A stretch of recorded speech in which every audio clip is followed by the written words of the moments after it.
अभिवादन स्वीकार कीजिए ब्रजेश मिश्रा का। और आप देखना शुरू कर चुके हैं द डिबेट।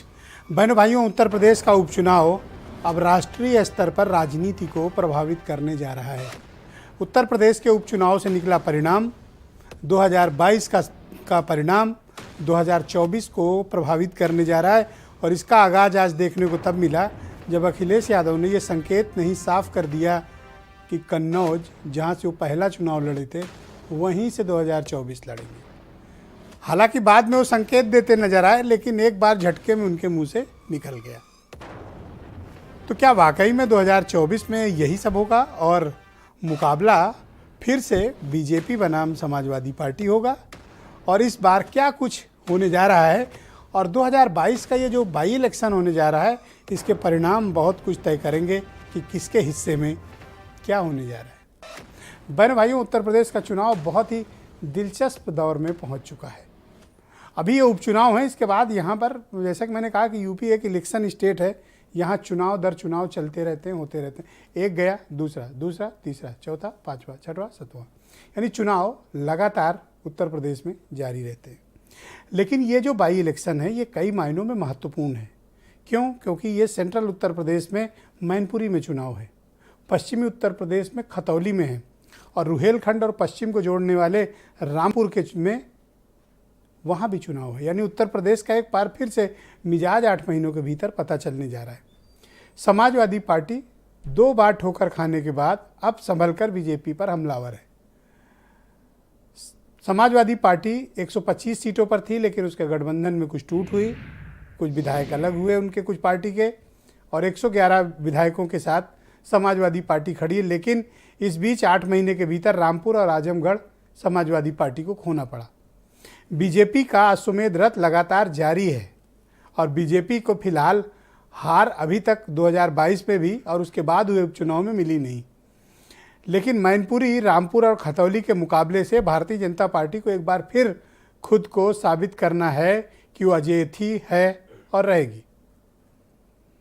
क्योंकि इस चुनाव से माहौल कैसे बनता है 2024 के लिए। यूपी के हर चुनाव एक संदेश लेकर आता है, मुद्दों की एक राजनीति लेकर आता है, और किस पार्टी की कितनी धमक है वो लेकर आता है। जैसा कि मैं अपनी कई डिबेट्स में हम लोग आपके साथ इस बात की चर्चा कर चुके हैं कि उत्तर प्रदेश की राजनीति कंप्लीटली बाईपोलर हो गई है।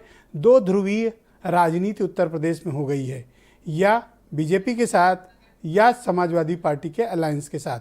यानी BJP alliance versus socialist alliance के बीच यूपी की राजनीति बढ़ चुकी है। अब मुकाबला भी इन्हीं दोनों के बीच सिमटता जा रहा है।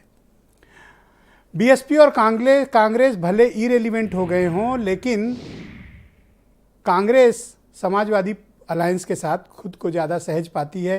क्यों? क्योंकि मैनपुरी में कोई कैंडिडेट कांग्रेस ने दिया नहीं, और रायबरेली अमेठी में जब चुनाव होता है तो सपा कोशिश करती है कि वो कैंडिडेट ना दे।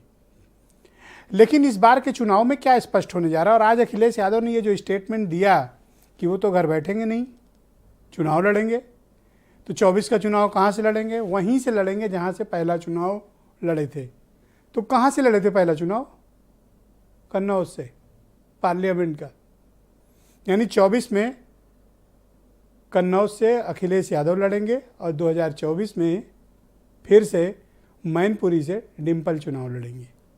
इसके क्या परिणाम होंगे और इस पट्टी में इसका इम्पैक्ट क्या होगा, और बीजेपी इसकी काट क्या रखेगी? बीजेपी के पास इनसे निपटने का तरीका क्या है? लेकिन इन उपचुनाव के इतर बीजेपी ने निकाय चुनाव की भी तैयारी कर दी है। आप देख रहे होंगे इन दिनों उत्तर प्रदेश के मुख्यमंत्री योगी आदित्यनाथ प्रबुद्ध सम्मेलन कर रहे हैं। आपके दिमाग में होना चाहिए ये सवाल कि ये प्रबुद्ध सम्मेलन क्या है, ये क्यों हो रहे हैं, मकसद क्या है इसके पीछे, और बड़े शहरों में ही क्यों हो रहे हैं? निकाय चुनाव, म्युनिसिपल इलेक्शन, और कहाँ हो रहे हैं? नगर निगम के क्षेत्रों में, जैसे सहारनपुर, जैसे गाजियाबाद, झांसी, प्रयागराज। अब आने वाले दिनों में और भी जगह पर होंगे। यानी उपचुनाव, गुजरात का चुनाव और अब निकाय चुनाव, 3 लेयर पर भारतीय जनता पार्टी विपक्ष से मुकाबिल है। अभी तो विपक्ष सिर्फ बाई इलेक्शन में फंसा हुआ है, निकाय चुनाव की तो अभी सुध ही नहीं है उसको। और बीजेपी एक करके एक लगातार इन जगहों पर बढ़ती जा रही है।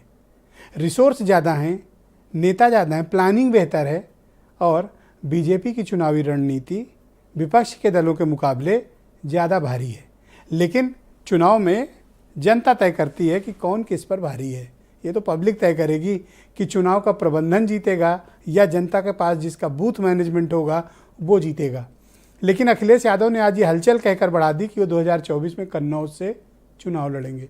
कुछ बयान आप सुन लें, फिर आज की परिचर्चा को हम आगे बढ़ाएंगे। मुझे पूरा भरोसा है मैनपुरी की जनता पर कि जनता की जो सेवा की नेताजी ने मैनपुरी क्षेत्र की और आसपास का जो विकास किया उसको लेकर के ऐतिहासिक जीत समाजवादी पार्टी की होने जा रही है। मैं समझती हूँ सब लोग 5 तारीख का इंतजार कर रहे हैं और इतिहास रचने जा रहा है मैनपुरी से। महिलाएं बहुत उत्साहित है क्योंकि नेताजी ने भी महिलाओं के लिए बहुत काम किया है, महिलाओं को आगे बढ़ाने का काम किया है। और जब जब समाजवादी की सरकार आई है तो हमारी प्राथमिकता महिलाओं की सुरक्षा रही है, महिलाओं की शिक्षा रही है। भारतीय जनता पार्टी के कार्यकर्ता पूरे मनोबल के साथ तैयार हैं 2024 के चुनाव के लिए भी। उपचुनाव में एक एक करके हमने भारतीय जनता पार्टी ने विजय हासिल की है। आज उनके लिए संकट है जिनका मनोबल लगातार टूट रहा है। रामपुर का चुनाव हार करके, गोला का उपचुनाव हार करके, आजमगढ़ का उपचुनाव हार करके, और आज उनके लिए चुनौती खड़ी है कि कैसे वो रामपुर विधानसभा का उपचुनाव जीत सकें, कैसे वो मैनपुरी जीत सकें। लेकिन यहाँ भी निराशा हाथ लगेगी। उपचुनाव में पूरे देश की बात होगी। जो आम चुनाव होगा उसमें जो वोटर का माइंडसेट होता है वो अलग होता है, जो उपचुनाव होता है उसमें माइंडसेट अलग होता है। और उपचुनाव जनरली कहा जाता है कि सत्ता पक्ष होता है, सत्ता पक्ष अपने सारी मशीनरी का इस्तेमाल करती है। हो सकता है कि उपचुनाव में सत्ता पक्ष सारी मशीनरी का इस्तेमाल करे। तो बहनों भाइयों, आज की परिचर्चा विशुद्ध राजनीतिक है और हम उत्तर प्रदेश के उपचुनाव और उसके इम्पैक्ट और पॉलिटिकल सोशल सिनेरियो पर चर्चा करने जा रहे हैं। मनीष शुक्ला है भारतीय जनता पार्टी से, अनूप